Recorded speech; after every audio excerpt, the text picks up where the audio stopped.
तो इन दो समझ लें तो यूं समझिए कि आपको तिब्बत यूनानी का समझना आसान हो जाएगा। सबसे पहले हम लोग देखते हैं कि व्हाट इज मिजाज, मिजाज है क्या, क्योंकि पहले हमको इसी को समझना है कि मिजाज है क्या। अगर ये बात हमें समझ में आ जाएगी तो जो चीज बुनियादी लेवल पे है वो चीज ह्यूमन बॉडी के लेवल पे भी आसानी के साथ हमें समझ में आ जाती है। अगर आप मिजाज की डिफिनेशन देखें तो अगर मिजाज is defined as a quality produced by the action and reaction of opposite qualities of the components which are broken down in order to facilitate mixing of all the particles with these components interacts by the virtue of their respective power. A condition is formed which is equally divided into other component of the compound. The quality which comes into existence is known as मिजाज। ये एक मिजाज की एक छोटी सी definition है। अगर इसको मैं अपने लफ्जों में और भी ज्यादा आसान कर दूं तो आप यूं समझिए कि जब दो या दो से ज्यादा अनासिर आपस में मिलते हैं तो ये अनासिर आपस में कब मिलेंगे, जब उनके जो कैफियत है वो कैफियत क्या है, अपोजिट है। आप मॉडर्न के अंदर आपने केमिस्ट्री पढ़ा होगा कि रिएक्शन कब होता है, जब सब्सटेंस अपोजिट होते हैं, यानी सोडियम कैल्शियम के साथ नहीं करेगा, सोडियम आपके पोटेशियम के साथ नहीं करेगा, क्लोराइड फ्लोरीन के साथ रिएक्शन नहीं होगा। क्यों? क्योंकि दोनों की जो वैलेंसी है वो क्या है, सेम है। यानी अगर सोडियम पर भी पॉजिटिव चार्ज है, पोटेशियम पर भी पॉजिटिव चार्ज है, तो पॉजिटिव चार्ज एक दूसरे को क्या करते हैं, रिपेल करेंगे। इसी तरह क्लोरीन पर क्या है, निगेटिव चार्ज है, फ्लोरीन पे निगेटिव चार्ज है, ये दोनों आपस में इंटरेक्ट नहीं करेंगे, वो एक दूसरे को रिपेल करेंगे। जब रिपेल करेंगे तो उनके बीच कोई भी रिएक्शन नहीं होगा। रिएक्शन कब होगा, जब उनकी कैफियत क्या है, अलग अलग होगा। यानी एक पॉजिटिव चार्ज है और एक निगेटिव है, जैसे सोडियम और क्लोराइड। तो सोडियम और क्लोराइड दोनों क्या है, अपोजिट चार्ज है। तो जब ये अपोजिट चार्ज एक दूसरे को क्या करते हैं, इंटरेक्ट करते हैं, तब सोडियम क्लोराइड बनता है। तो बिल्कुल मिजाज की जो डिफिनेशन में है कि जब दो या दो से ज्यादा मुतजाद कैफियत के अनासिर आपस में मिलते हैं तो उनके मिलने के बाद मुरक्कब में एक नई कैफियत पैदा होती है, और इसकी नई कैफियत का नाम क्या है, मिजाज है। यानी दो अपोजिट कैफियत की चीजें आपस में मिलती हैं तो मिलने के बाद जो कंपाउंड बनता है, उस कंपाउंड की जो प्रॉपर्टी है वो उनकी सबस्ट्रेट की प्रॉपर्टी के डिफरेंट होती है। यानी सोडियम की एक अपनी प्रॉपर्टी है, क्लोरीन की एक अपनी प्रॉपर्टी है, लेकिन जब सोडियम और क्लोरीन मिलकर सोडियम क्लोराइड बनाते हैं तो सोडियम क्लोराइड की जो प्रॉपर्टी होती है वो बिल्कुल डिफरेंट होती है। और ना तो सोडियम की जैसी होती है और ना ही क्लोरीन के जैसी होती है, बल्कि सोडियम क्लोराइड की एक अपनी नई प्रॉपर्टी है। तो ये जो सोडियम क्लोराइड की नई प्रॉपर्टी है, यही नई प्रॉपर्टी क्या कहलाती है, मिजाज कहलाती है। यानी मिजाज का मतलब हो गया कि मिजाज क्या है, एक प्रॉपर्टी है जो किसी सब्सटेंस की होती है। और ये कब पैदा होती है कि जब दो अपोजिट कैफियत रखने वाली चीजें आपस में मिलकर कोई कंपाउंड बनाते हैं तो उस कंपाउंड के अंदर जो एक नई कैफियत पैदा हो जाती है, यही नई कैफियत क्या कहलाती है, मिजाज कहलाती है। बिल्कुल एकदम आसान लफ्जों में आप समझिए कि दो अपोजिट कैफियत रखने वाली चीजें आपस में मिलकर जब कोई कंपाउंड बनाती हैं तो उस कंपाउंड के अंदर एक नई क्वालिटी पैदा होती है। यही नई क्वालिटी क्या कहलाती है, मिजाज कहलाती है। और ये क्वालिटी उस कंपाउंड के तमाम अज्जा में बराबर होती है। यानी अगर हम सोडियम क्लोराइड के रिस्पेक्ट में अगर हम लें तो चाहे आप सोडियम क्लोराइड का एक मॉलिक्यूल लें या सोडियम क्लोराइड का पूरा क्रिस्टल, उसकी फिजिकल और केमिकल प्रॉपर्टी सबकी सेम होगी। यानी जो प्रॉपर्टी सोडियम क्लोराइड के एक मॉलिक्यूल की होगी वही प्रॉपर्टी पूरे क्रिस्टल की होगी। यानी जो अब तो वो नमक नहीं आता है मार्केट में, अब तो पिसा हुआ नमक आता है। पहले क्या था, बड़े बड़े क्रिस्टल्स आते थे सोडियम क्लोराइड के। तो चाहे आप पूरा एक क्रिस्टल ले लीजिए या एक मॉलिक्यूल ले लीजिए, तो जो फिजिकल और केमिकल प्रॉपर्टी एक मॉलिक्यूल की होगी वही फिजिकल और केमिकल प्रॉपर्टी पूरे क्रिस्टल की। तो ये जो नई प्रॉपर्टी है, यही नई प्रॉपर्टी क्या कहलाती है, मिजाज कहलाती है। Mizaj occupies a very important place in Umur Tabia and form the basis of pathology, diagnosis, and treatment. This is one of the basic and fundamental concepts and a major pillar of the. यानी जो 7 pillar हैं जिसको हम उमूर तबिया कहते हैं, इस उमूर तबिया में जो मोस्ट इम्पोर्टेंट है वो मिजाज का कंसेप्ट है, क्योंकि जो डिजीज है, जो पर्सन है, तिब्बा ने क्या किया है, हर चीज का मिजाज तय कर दिया कि जिसमें इंसानी का भी एक मिजाज है, डिजीज का भी एक मिजाज है, एनवायरमेंट का भी एक मिजाज है, इसी तरह जो दवाएं हम यूज करते हैं उसका भी अपना एक मिजाज होता है। तो यूनानी के अंदर जो हम ट्रीटमेंट करते हैं, अगर कोई डिजीज मान लीजिए कि हर मिजाज की है, तो उसके लिए जब हम इस्तेमाल करेंगे, जो दवा इस्तेमाल करेंगे वो बाकी अपोजिट, जिसको हम कहते हैं इलाज विद सिक, यानी जो कैफियत की चीज बॉडी के अंदर हुई है उसके अपोजिट। जैसे एग्जाम्पल के तौर पे अगर हम कहें कि किसी के अंदर मिजाज में खराबी आ गई, जैसे कहते हैं गर्मी के दिनों में आप बाहर जाते हैं, आप कहते हैं ना कि धूप लगी, क्या है, अगर यूनानी के टर्म में हम इसको कहते हैं तो ये क्या है, सूए मिजाज। सू के माने होता है खराबी, सूए मिजाज, मिजाज की खराबी। किस हिसाब से मिजाज की खराबी हो गई, हरारत बढ़ गई, यानी बॉडी का जो नॉर्मल टेम्परेचर था, बाहर की गर्मी ने उस नॉर्मल टेम्परेचर को बढ़ा, और उसकी वजह से फिर आपको वोमिटिंग भी हो सकती है, डायरिया भी हो सकता है, सर हेडेक भी हो सकता है, तो अलग अलग लोगों में सिम्टम अलग अलग आते हैं। तो अब आपको पता हो गया कि इसको क्या हो गया है, सूए मिजाज था। अब आप तदबीर क्या करें, यानी उसको ठीक करने के लिए आप क्या चीज कर सकते हैं। तो उसको ठीक करने के लिए आप ऐसी चीज का इस्तेमाल करेंगे जो बॉडी के अंदर ठंडक पहुंचाए। इसी को हम क्या कहते हैं, इलाज भी सिर्फ आप उसे ठंडा पानी पिलाएं, ठंडे पानी में हाथ पैर को पोंछें, ठंडे शरबत उनको पिलाएं, यानी ऐसी तमाम चीजें जो जिस्म के अंदर ठंडक पहुंचा सकती हैं, अगर आप ऐसी चीज को का इस्तेमाल करें तो आपको दवा भी उसको देने की जरूरत नहीं पड़ेगी, उन्हीं चीजों से वो ठीक हो जाएगा। इसीलिए आप देखते हैं गर्मी के दिनों में हम क्या इस्तेमाल करते हैं, शिकंजी का इस्तेमाल करते हैं, तो हमें बालों का इस्तेमाल करते हैं, यानी ऐसी चीजों का इस्तेमाल करते हैं जिसके अंदर वाटर कंटेंट ज्यादा है। आप देखिए वाटर इसमें पैदा होता है, खीरा है, तो कुदरत भी उन मौसम के अंदर चीजें भी ऐसी पैदा करती है जिसके अंदर वाटर कंटेंट ज्यादा होता है। तो ये वाटर कंटेंट ज्यादा होने का नेचुरल फिनोमेना यही है कि इंसान है तो बाहर निकलेगा ही, काम करेगा ही, उससे भूख लगेगी, तो उसके लिए क्या करेगा, वो ऐसी चीजों का इस्तेमाल करे जिसके अंदर वाटर कंटेंट ज्यादा हो, ताकि वाटर लॉस उसे कम से कम हो। तो ये एक मोस्ट इंपॉर्टेंट कंसेप्ट है मिजाज का। अगर हम मिजाज की टाइप्स पे जाएं तो मिजाज की बुनियादी तौर पर 2 किस्में हैं। एक को हम कहते हैं मिजाज मोतदिल और दूसरे को कहते हैं मिजाज गैर मोतदिल। मिजाज मोतदिल और एक मिजाज गैर मोतदिल। देखो उर्दू के अंदर एक लफ्ज आता है गैर करके, गैर के माने जैसे इंग्लिश में आप कहते हैं नॉर्मल, एबनॉर्मल, यानी ए या कभी ए भी लगा के आप चीजों को नहीं के माने में लेते हैं, ऐसे ही यूनानी उर्दू के अंदर क्या होता है, गैर लगा के नहीं के माने में इस्तेमाल किया जाता है। तो मिजाज मोतदिल वो आदमी जिसका मिजाज मोतदिल है, इक्विलिब्रियम की कंडीशन में है, और गैर मोतदिल जिसका मिजाज जो है वो क्या है, मोतदिल की कंडीशन में नहीं है या इक्विलिब्रियम के कंडीशन में नहीं है। तो पहले हम लोग बेसिकली मिजाज मोतदिल के बारे में ही देखेंगे कि मिजाज मोतदिल है क्या, कहेंगे किसको।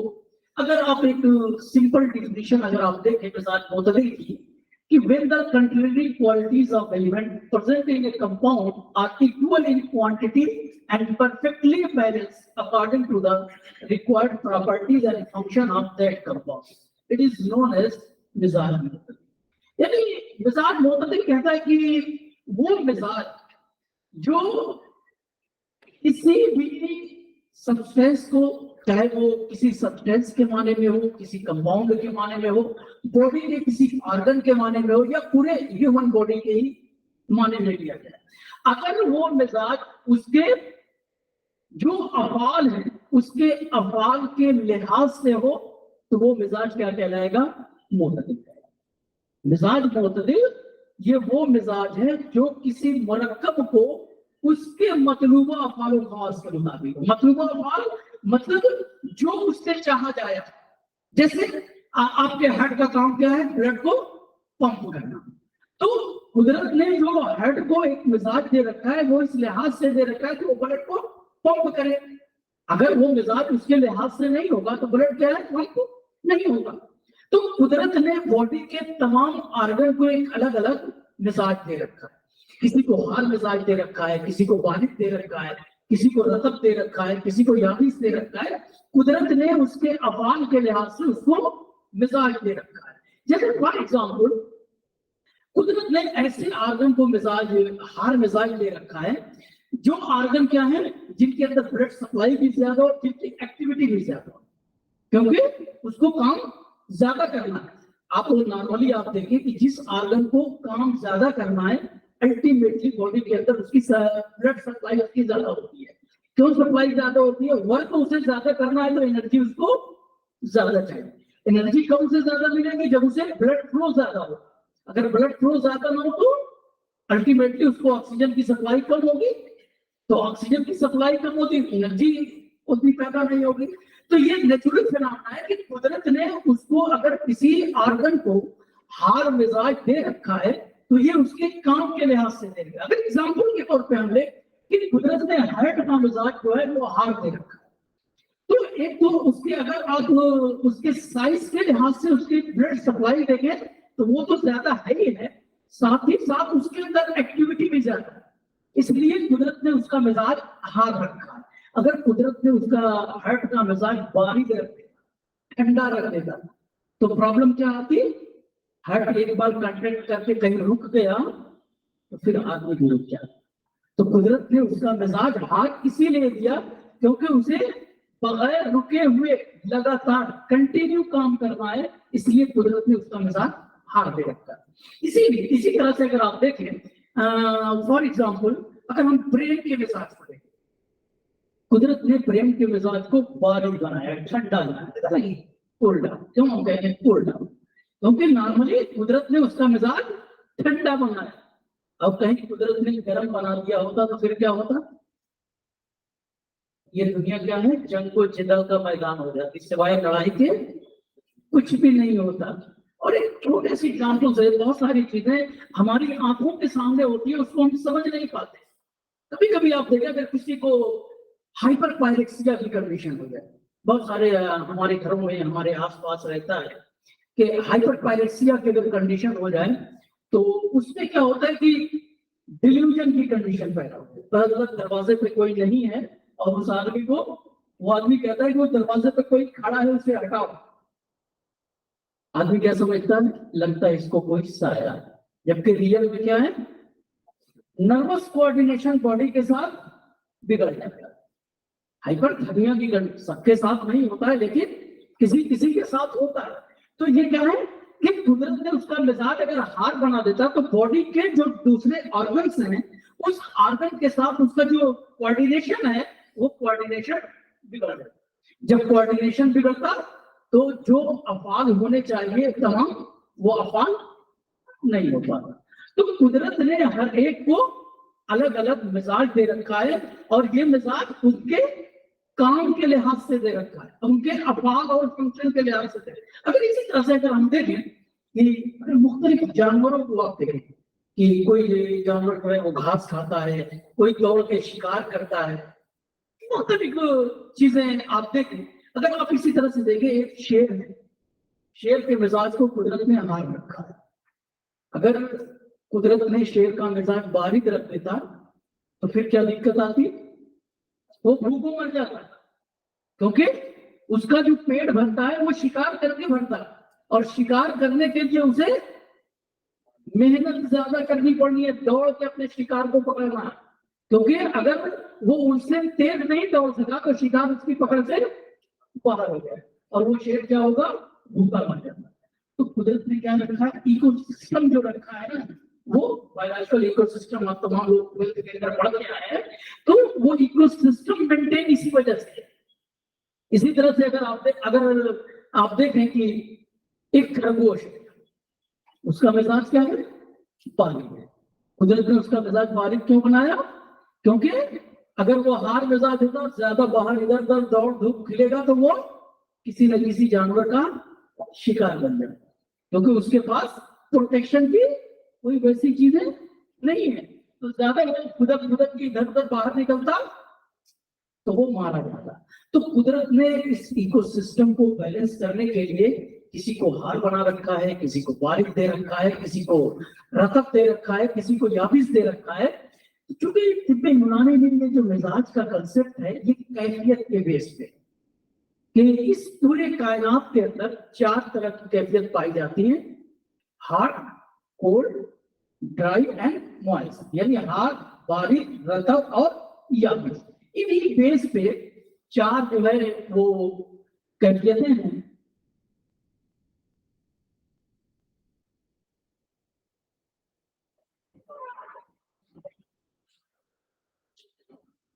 These are simple and compound temperament on the basis of kafiyat. There are the 4 simple kafiyat are hot, cold, dry and moist. यानी इस पूरे यूनिवर्स के अंदर 4 तरह की कैफियतें पाई जाती हैं: हॉट यानी हार यानी गर्म, कोल्ड यानी बारिश यानी ठंडी, ड्राई यानी याबिस और मॉइस्ट यानी रतब। तो इस 4 तरह की ये कैफियत पाई जाती है और इन्हीं चारों के आपस में मिलने से 4 मुरक्कब कैफियत बनती है। यानी इसको हम कहते हैं, इन चारों को एक साथ, hot, cold, dry and moist को एक साथ हम क्या कहते हैं? कैफियतें अरबा कहते हैं। अरबा के माने होता है 4 के, तो इन चारों को एक साथ हम कैफियतें अरबा कहते हैं। और इनमें से जो 2 कैफियतें हैं, अगर आप आगे देखें, इधर हॉट, ड्राई, कोल्ड यानी मॉइस्ट। हॉट एंड ड्राई जो है ये कही जाते हैं कैफियतें फाइल, और कोल्ड और मॉइस्ट कहते हैं कैफियतें मुनफैला। फाइल कहते हैं जो दूसरे में असर करे, और मुनफैला कहते हैं जिसमें असर हो। इस बेस पे इसको चारों को 2 हिस्सों में डिवाइड किया गया है, कैफियतें फाइला और मुनफैला। ये फाइला और मुनफैला जो है इन्हीं के आपस में मिलने से 4 कंपाउंड कैफियत बनती है, जिसको हम मुरक्कब कैफियत कहते हैं। लेकिन कैफियत फाइला कभी भी फाइला के साथ नहीं होती। यानी किसी भी चीज की कैफियत या किसी भी चीज का मिजाज हॉट एंड ड्राई नहीं होगा। किसी भी चीज का मिजाज हॉट एंड ड्राई नहीं होगा, और किसी भी चीज की कैफियत या मिजाज कोल्ड और मॉइस्ट नहीं। यानी फायदा कभी भी फायदा के साथ नहीं होगी, और मुनफायदा कभी भी मुनफायदा के साथ नहीं होगी। फायदा जब भी होगी मुनफायदा के साथ, या मुनफायदा जब भी होगी फायदा के साथ। यानी अगर हम हार्ट की बात करें, हार्ट या तो कोल्ड के साथ होगा या तो मॉइस्ट के साथ होगा। यानी किसी भी चीज का मिजाज हार्ट एंड कोल्ड नहीं होगा। ये टाइप में थोड़ा सा गलत हो गया है, कोल्ड को ड्राई के उस पर रखना था, टाइप करने में टाइपिंग मिस्टेक है। हॉट एंड कोल्ड क्या है? फायदा है, और ड्राई एंड मॉइस्ट जो है ये मुनफायदा है। तो आप ऐसे भी देखें, कोई भी चीज या तो गर्म होगी या तो ठंडी होगी। गर्म ठंडी तो नहीं हो सकती, इसीलिए कभी भी हॉट एंड कोल्ड किसी भी चीज की कहती। इसी तरह कोई चीज या तो सूखी होगी या तो गीली होगी। सूखी गीली किसी भी चीज का नहीं होता, इसलिए कोई भी चीज ड्राई मॉइस्ट किसी भी चीज की कैफियत नहीं होगी। तो इन चारों के आपस में मिलने से फिर 4 कंपाउंड कैफियत बनती है, जिसको हम हॉट एंड ड्राई या hot and moist, cold and dry and cold and moist. तो इन्हीं चारों के बेस पे, चाहे वो किसी फ्लूइड का मिजाज हो, किसी आर्गन का मिजाज हो, किसी इंसान का मिजाज हो, या फिर किसी जानवर का हो, या फिर इसी तरह से दवाएं हैं, यानी तमाम चीजों को इन्हीं 4 कैफियत में डिवाइड कर दिया गया है।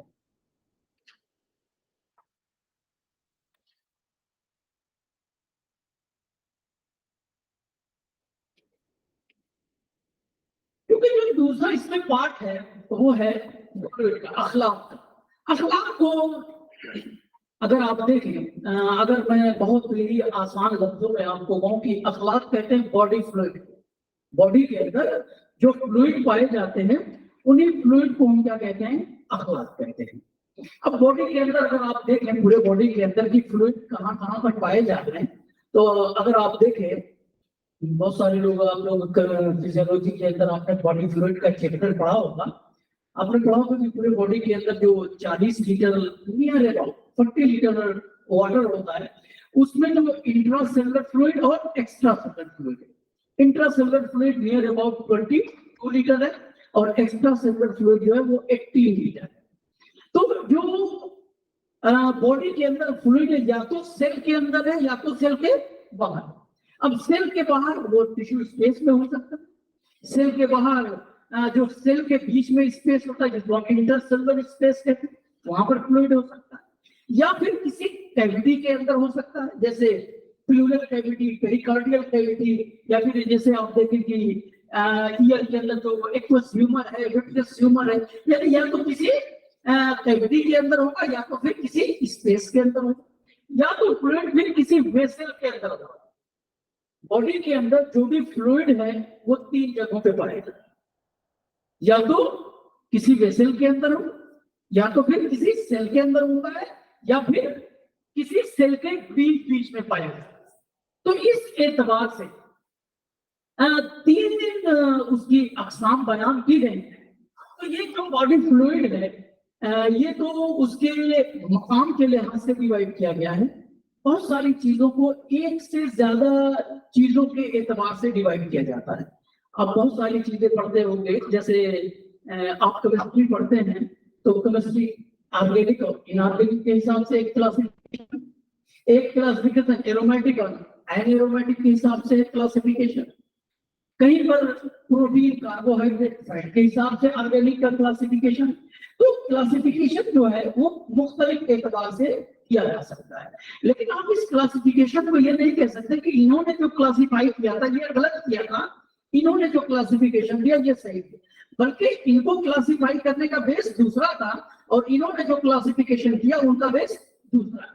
तो ऐसे ही जो बॉडी फ्लूइड है, इन बॉडी फ्लूइड को भी क्लासिफाई किया गया है अलग अलग बेस। तो उसमें एक क्या था कि कहां पे ये पाए जा रहे हैं, इस एतबार से क्लासिफिकेशन है। एक क्लासिफिकेशन इस एतबार से है कि बॉडी के अंदर जो फ्लूइड पाए जा रहे हैं उनका कलर कैसा। इस बॉडी के अंदर जो फ्लूइड पाए जा रहे हैं उसको 6 तरह से डिवाइड किया गया है। उनमें से जो मोस्ट इंपॉर्टेंट है, जिस पर यूनानी की तमाम चीजें बेस्ड है, उसमें कलर के एतबार से है। तो कलर के एतबार से अखलाक की 4 किस्में हैं। बॉडी के अंदर जो फ्लूइड है वो 4 कलर के पाए जाते हैं। एक तो रेड कलर जो कि सभी जानते हैं, जिसको हम ब्लड कहते हैं, या उसी को यूनानी के अंदर हम ब्लड को क्या कहते हैं, खेलते दम कहते हैं। दम, दम के माने खून के होता है।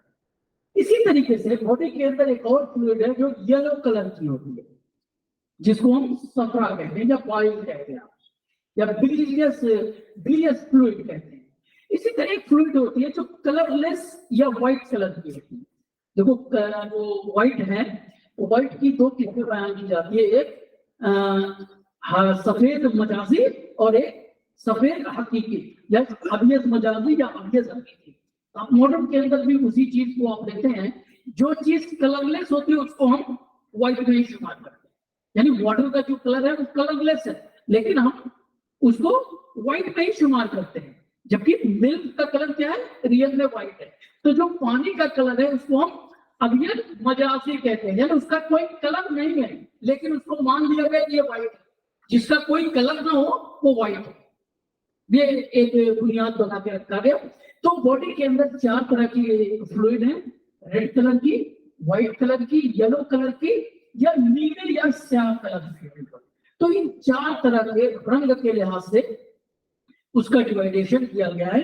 उसमें आप देखिए पहला जो है बिगेस्ट कॉम्प्लेक्शन, यानी जो फ्लूइड क्या है येलो कलर की है उसका जो टेम्परामेंट होता है वो हॉट एंड ड्राई होता है, यानी हार्ड गैस, यानी उसके अंदर हरारत भी ज्यादा होगी और ये ऊर्जा भी ज्यादा होगी। इसी तरह से जो दूसरा है कि द मेलांकोलिक, यानी जो ब्लैकिश या नीले कलर की हो, यहाँ पर कि आप पढ़ते होंगे कि ब्लड का जो कलर है, आर्टेरियल ब्लड का कलर कैसा होता है, स्कारलेट रेड या ब्राइट रेड, और जब हम वेनस ब्लड की बात करते हैं तो उसका कलर कैसा रहेगा, purple red.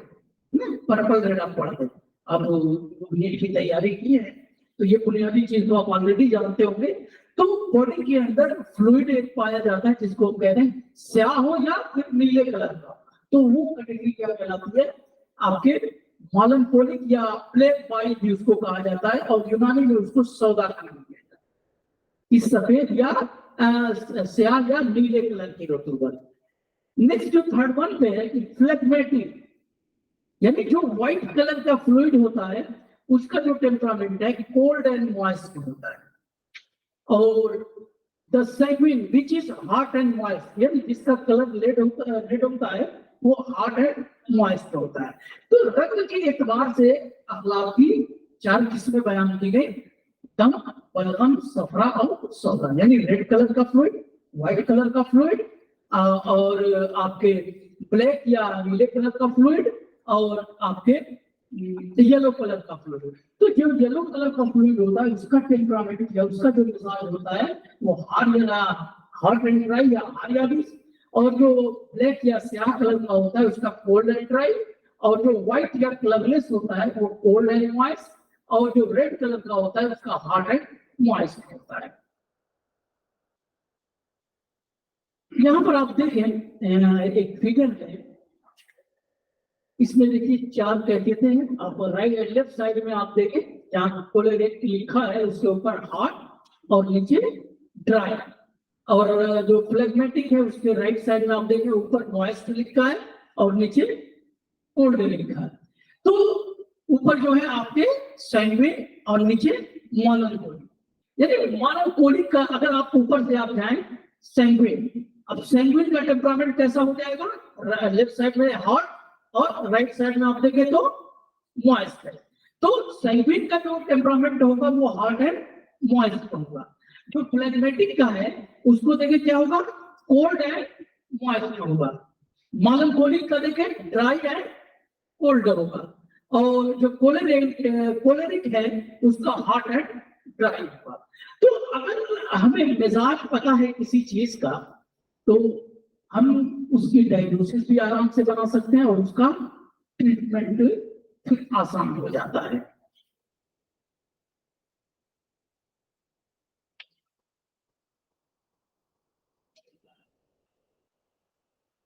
Misal indicates the state of equilibrium in a compound with respect to the required number of atoms and molecules of different elements and their ratio to that particular compound. देखिए किसी भी compound का जो temperament है वो इस बात पर डिपेंड करता है कि उस कंपाउंड को बनाने में क्या क्या चीजें शामिल है। लेकिन कंपाउंड जो है वो किसी सब्सटेंस से बना है, तो जिस तरह के सब्सटेंस से वो मिलकर बना होगा उसकी कैफियत या उसका जो टेम्परामेंट है उसी हिसाब से होता है। जैसे जो अगर मान लीजिए कि किसी भी चीज की कैफियत अगर हार्ड, इसका मतलब उसको बनाने में हार्ड कंपोनेंट जो होंगे वो ज्यादा होंगे। अगर आप अरकान का टॉपिक पढ़ेंगे तो वहां पर आप पढ़ेंगे कि जो अरकान है उनको कैफियत के लिहाज से भी 4 हिस्सों में डिवाइड कर दिया गया, अनासिर नादिया, अनासिर हवाइया, अनासिर अर्जिया और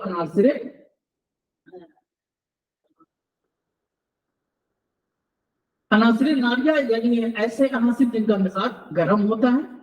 अनासिर हवाइया ऐसे अनासिर जिनका मिजाज हारतब होता है, और अनासिर नादिया का हार याबिस होता है। अनासिर अर्जिया का जो है वो बारिक याबिस होता है, और अनासिर जो माइया है उसका बारिक रतब होता है। इसका मतलब ये जो बेसिक कंपोनेंट है 4 तरह के जो अनासिर हैं, इन्हीं 4 तरह के अनासिर से तमाम चीजें मिलकर बनी। तो ये जो 4 तरह के अनासिर हैं इन्हीं से जब तमाम चीजें मिलकर बनी हैं तो जाहिर है कि जो अनासिर की मिकदार जिससे क्वांटिटी ज्यादा होगी उस चीज का जो टेम्परामेंट होगा उसी के अकॉर्डिंग होगा। मान लीजिए कि एक सब्सटेंस है, अगर उसके अंदर अनासरे नादिया ज्यादा होंगे, जाहिर है कि जो अनासरे नादिया की क्वालिटी है वो उसके अंदर डोमिनेट होगी। किसी में अनासरे मालिया अगर ज्यादा है तो जो अनासरे मालिया की क्वालिटी है वो उसके अंदर डोमिनेट होगी। किसी के अंदर अगर अनासरे हवाइया ज्यादा है तो उसके अंदर जो क्वालिटी होगी वो अनासरे हवाइया की क्वालिटी ज्यादा होगी। इसी तरह अगर किसी के अंदर अनासरे अर्जिया ज्यादा है किसी सब्सटेंस को बनाने में, तो अनासरे अर्जिया की जो क्वालिटी है उसके अंदर वो डोमिनेट होगी। तो कुदरत ने ये जो चीजें दी हैं कि किसी में अनासरे अर्जिया को ज्यादा रखा है, किसी में हवाइया को ज्यादा रखा, किसी में माइया को ज्यादा रखा, किसी में नारिया को। ये इसलिए रखा कि वो उसके फंक्शन के लिहाज से जरूरी था।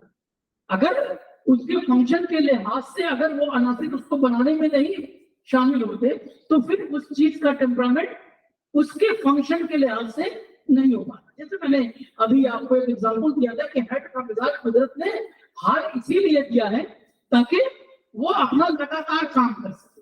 तो इसका मतलब उसके बनाने में अनासिर नादिया ज्यादा होंगे। तो कुदरत ने तमाम चीजों को बनाने में इस बात का ध्यान रखा है कि उसके काम के लिहाज से वो चीज उसको दिया जाए ताकि उसका काम जो है वो आसानी के साथ चले। अगर इस तरह से नहीं होता, आप किसी को कुछ दे देता, किसी को कुछ दे देता, आप ऐसे भी देखते हैं। देखो कुदरत को तो तमाम चीजें पता है, तो कुदरत ने हर चीज उसी हिसाब से दे दी। सबको अमीर कुदरत बना देती तो फिर क्या दिक्कत आती और काम कैसे होता? सबको गरीब बना देता तो फिर कोई खरीदता कहां से? अब अभी तो थोड़ा सा डिजिटल हो गया। बैंक में आज के अगर 10-12 साल पहले जो बैंकिंग सिस्टम था, आप जाते थे एक वहां पर स्लिप होती थी, आप वो स्लिप भर के उसको देते तो फिर वो कैशियर आपको कैश पैसे देता था। तो इसमें क्या होता, बड़ी लंबी लंबी लाइन होती थी और लंबी लाइन होती थी, उसमें कुछ लोग हार मिजाज के भी होते थे तो कुछ बारिश मिजाज के। अब लंबी लाइन लगी तो हार मिजाज का होता, उसको जल्दी चाहिए, थोड़ा उसको काम है तो वो उसके आगे जाने की कोशिश करता, पीछे वाला उसको खींचता, होता क्या लड़ाई, पता चला लड़ाई रखा।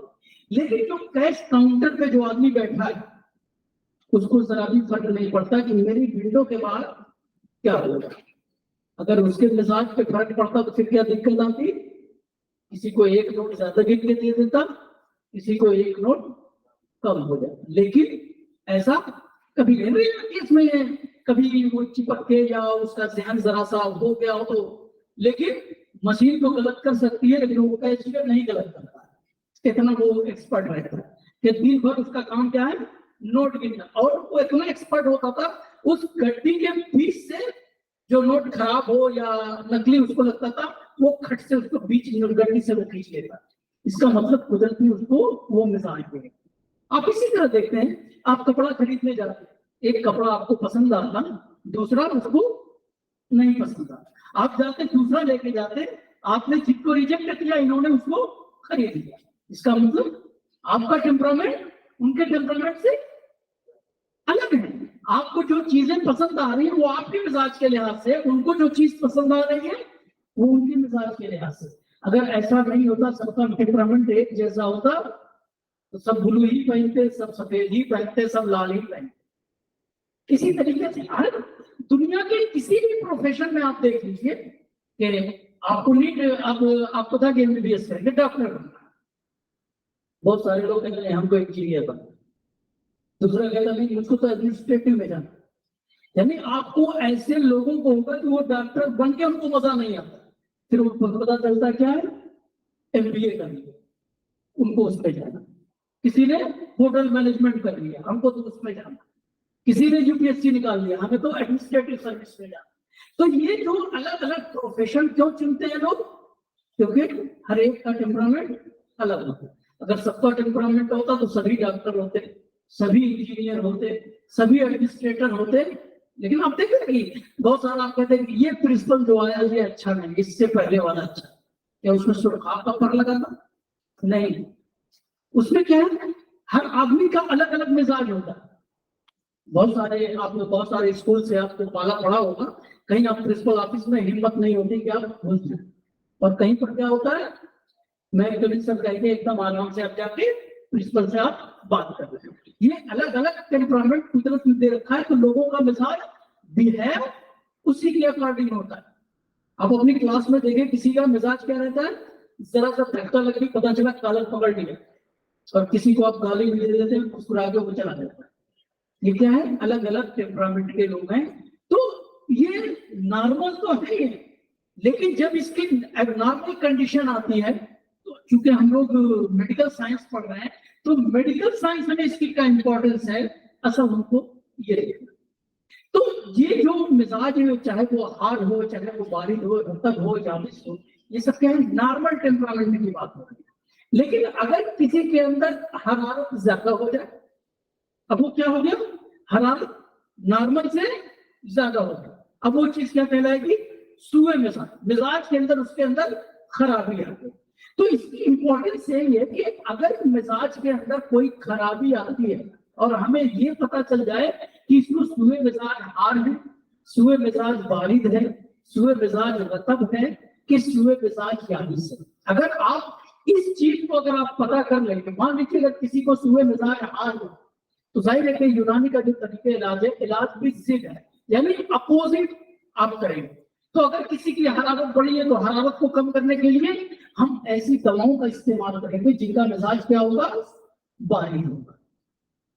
अब जाहिर है कि एक आदमी जिसका मिजाज हार है, एक आदमी जिसका मिजाज बारिद, इनको भी जो हार मिजाज है, इसको भी सुबह मिजाज हार लगा हुआ है। एक आदमी है जिसका मिजाज बारिद है, उसको भी सुबह मिजाज हार लगा हुआ है। इसका मतलब जिसके अंदर बारिद है उसके अंदर डेविएशन ज्यादा हुआ है, बनस्पत हार मिजाज है। इसका मतलब जो दवा की डोज आप इनको दे रहे हैं, वो दवा की डोज इनको काम नहीं करेगी। तो अब इसके लिए हम क्या करते हैं, तो दवाओं को उसके दर्जात के लिहाज से भी यूनानी के अंदर कैटेगराइज किया गया है कि कौन दवा पहले दर्जे में बारिद है, कौन दवा दूसरे दर्जे में है, कौन तीसरे दर्जे में, यानी कौन गुरुदत कम पहुंचाती है, कौन उससे ज्यादा है, कौन उससे ज्यादा है। तो इसकी 4 कैटेगरी बना दी। अब जाहिर है कि एक बारिद मिजाज वाला है, उसको अगर उसमें मिजाज हार रहा हुआ है, इसका मतलब उसके अंदर डेविएशन ज्यादा है, तो आप उसके अंदर ऐसी दवा इस्तेमाल करेंगे जो बॉडी के अंदर हरारत गुरुदत ज्यादा पैदा करे, तब उसको वो दवा काम करेगी। तो ये जो एक फलसफा है यूनानी का, तो ये तब कम समझ में आएगा जब हम यूनानी के कंसेप्ट को पढ़ेंगे, उसको जानेंगे, तब ये चीजें समझ में आएंगी। अदरवाइज हर डिजीज में पैरासीटामोल आप चलाएंगे तो वो सिर्फ वक्त ही रहेगा, उससे आपको कोई भी फायदा नहीं होगा। तो यूनानी के ये जो 2 कंसेप्ट हैं, एक को हम कहते हैं सूए मिजाज, जैसे अभी मैंने एग्जांपल दिया सूए मिजाज हार, तो इसमें ये है कि कभी कभी सिर्फ सूए मिजाज हार होता है, कभी सूए मिजाज हार मारती, यानी उसमें सब्सटेंस का भी इन्वॉल्वमेंट है, यानी उसमें टेम्परामेंट डेविएट तो हुआ है, साथ ही साथ जो फ्लूइड है उस फ्लूइड के अंदर भी खराबी है। तो जब तक आप फ्लूइड की उस खराबी को आप खत्म नहीं करेंगे, तब तक वो सूए मिजाज नहीं जाए। अभी बिल्कुल एक छोटा सा एग्जाम्पल आपको मैं बताऊं इन्फेक्शियस डिजीज के ताल्लुक से, कि किसी भी इन्फेक्शियस डिजीज होने के लिए 3 चीजों की जरूरत है। एक तो स्ट्रांग होस्ट, दूसरे स्ट्रांग एजेंट, दूसरा ससेप्टेबल होस्ट, और तीसरा फेवरेबल इन्वायरमेंट। जब तक ये 3 चीजें नहीं है, कोई भी इन्फेक्शियस डिजीज नहीं होती। यानी मान लो कोई स्ट्रांग एजेंट है लेकिन उसको ससेप्टेबल होस्ट नहीं मिलता है। ससेप्टेबल होस्ट मींस ये होता है कि जिस होस्ट के अंदर ये एजेंट पहुंचे उसके अंदर मल्टीप्लाई कर सके, सर्वाइव कर सके। जैसे आप मलेरिया पढ़ते होंगे कि जो मलेरिया का जो पैरासाइट है वो या तो मस्कीटो के अंदर, फीमेल एनाफिलिस के अंदर सर्वाइव करता है, या तो ह्यूमन के अंदर। लेकिन अगर इन 2 के अलावा किसी और में जाएगा तो वो सर्वाइव नहीं करता। तो ये हुआ ससेप्टेबल होस्ट का मतलब ये हुआ कि जिस होस्ट के अंदर जाए उसके अंदर सर्वाइव करे, उसके अंदर मल्टीप्लाई करे, अपनी लाइफ साइकिल पूरी करे। तीसरा होता है कि एजेंट भी स्ट्रांग है, होस्ट भी ससेप्टेबल है, लेकिन उसको फेवरेबल एनवायरनमेंट नहीं देता, तभी डिजीज नहीं होगा।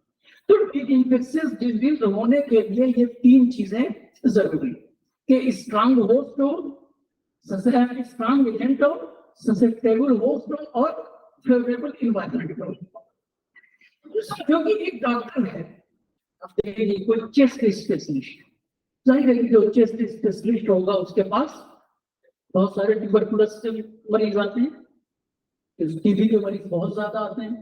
तो वो क्या ऐसी वजह है कि डॉक्टर को टीबी नहीं होता है लेकिन उस मरीज को है? इसका मतलब उस मरीज के अंदर इन तीनों कंडीशन फुलफिल कर रही होगी। भाई ट्यूबरकुलर बैक्टीरिया को ऑलरेडी इन्वायरमेंट में रहता है, आप टीबी वार्ड में चले जाए और आप ये सोचें कि यहाँ पर ट्यूबरकुलर बैक्टीरिया मास्क सांस से होगा, मास्क किसी काम में टीबी वार्ड में आता है। ये तो प्रिकॉशन के तौर पे है कि भाई जिस इन्वायरमेंट में आप जा रहे हैं, आप जाहिर है कि वहां पर बैक्टीरिया है, तो क्या आपके मास्क पे नहीं हो, हाथ से अपने मास्क को टच करेंगे तो नहीं होगा। तो ये कहेंगे तो प्रिवेंटिव मीजर है कि हम वहां पे जा रहे हैं तो वो बैक्टीरिया तो उस इन्वायरमेंट में रहेगा ही रहेगा, यानी एजेंट तो है ही है। साथ में अगर एक आदमी को हुआ है तो डॉक्टर को नहीं हो रहा, इसका मतलब होस्ट भी ससेप्टेबल है। तो प्रॉब्लम कहाँ है? यानी इन्वायरमेंट इसकी और उसकी बॉडी का, यानी जिसके अंदर वो डिजीज हो गई है और जिसको डिजीज नहीं हुई है उसके बॉडी के इन्वायरमेंट के अंदर है। यानी अगर उस एजेंट के फेवरेबल अगर उसके बॉडी का इन्वायरमेंट हो जाएगा तो बॉडी में जो माइकोबैक्टीरियम गया है वो सर्वाइव करके अपनी लाइफ साइकिल को पूरी करेगा। लेकिन अगर उसको सर्वाइव नहीं कर पाता, यानी उसको फेवरेबल कंडीशन नहीं मिली है, तो बॉडी के अंदर जाके भी सर्वाइव नहीं कर पाता। बस यही मेन फैक्टर है जब हम ट्रीटमेंट करते हैं। अब मॉडर्न में और यूनानी में, अब आपके पास मान लो किसी के अंदर का इन्वायरमेंट जो है वो फेवरेबल हो, नॉर्मली फेवरेबल नहीं रहता। माइक्रो ऑर्गेनिज्म के लिए हमारी बॉडी जो है वो हमेशा फेवरेबल नहीं रहती। मान लीजिए किसी भी वजह से कोई डिजीज हो, जैसे अभी हमने मान लिया कि ट्यूबरकुलर डिजीज किसी को है, तो अब इसके इलाज के तरीके क्या हो सकते हैं? मॉडर्न में हम क्या करते हैं कि सीधे सीधे एंटीबायोटिक हम इस्तेमाल करते हैं कि जो माइक्रोबैक्टीरिया है उसको किल कर दें। लेकिन आप पूरी यूनानी आप पढ़ लीजिएगा, कहीं भी कोई ऐसी दवा नहीं मिलेगी जो किसी बैक्टीरिया को किल करे, यानी कोई भी एंटीबायोटिक आपको नहीं मिलेगी। तो फिर ये यूनानी दवाएं फायदा किस तरह से करती? जाहिर है अगर यूनानी दवा फायदा ना करती तो ये 2-2,500 साल से जो चल रहा है ये कभी का बंद हो चुका हो। आप 2-4 दिन किसी को बेवकूफ बना सकते, हजारों साल से किसी को आप बेवकूफ नहीं बना सकते।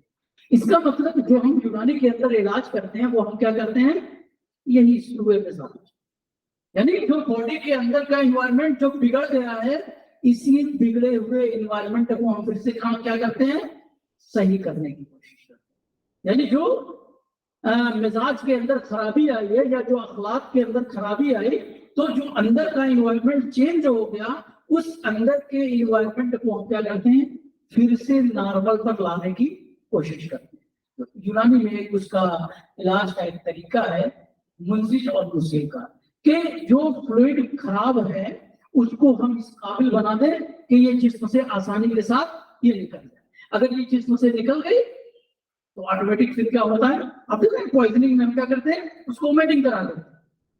पहला सबसे, अगर कोई कोरोसिव नहीं है, किसी को पॉइजनिंग, किसी ने पॉइजन दे दिया है और या उसने जबरदस्त खा लिया है, तो पहला हम क्या करते हैं फर्स्ट एड के तौर पे कि उसको हम वोमिटिंग कराते हैं। वोमिटिंग कराने का पर्पस क्या होता है कि उसको जिस्म से हम निकालते हैं। जिस्म से हम निकाल देंगे तो ऑटोमेटिक क्या है, बॉडी उसको उसके अंदर जो पॉइजनिंग के जो साइड इफेक्ट है वो नहीं आए।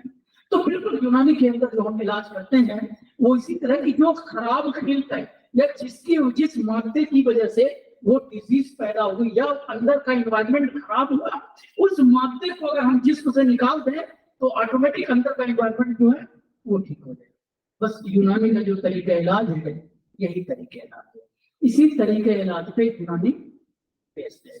इसीलिए कहा जाता है कि अगर हमें ये डिजीज की डायग्नोसिस बन गई तो फिर इलाज आसान हो जाता है। अब चाहे मॉडर्न से आप ट्रीटमेंट करें, यूनानी से करें, होम्योपैथी से करें, सिद्धा से करें, चाहे जिससे भी आप करें, वो आपके ऊपर डिपेंड करता है कि आप महारत किस में रखते हैं।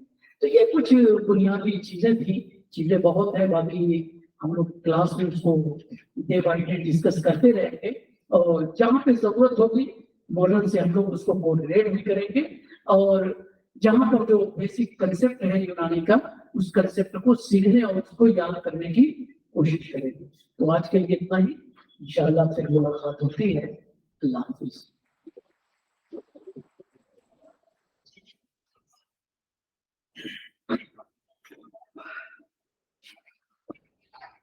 माशाअल्लाह से बहुत शुक्रिया। तालिब अख्तर के दर्स देने का तरीका इतना आसान और सहज होता है कि तालिब इल्म के जहन में पूरी बात बआसानी सरायत कर जाती है।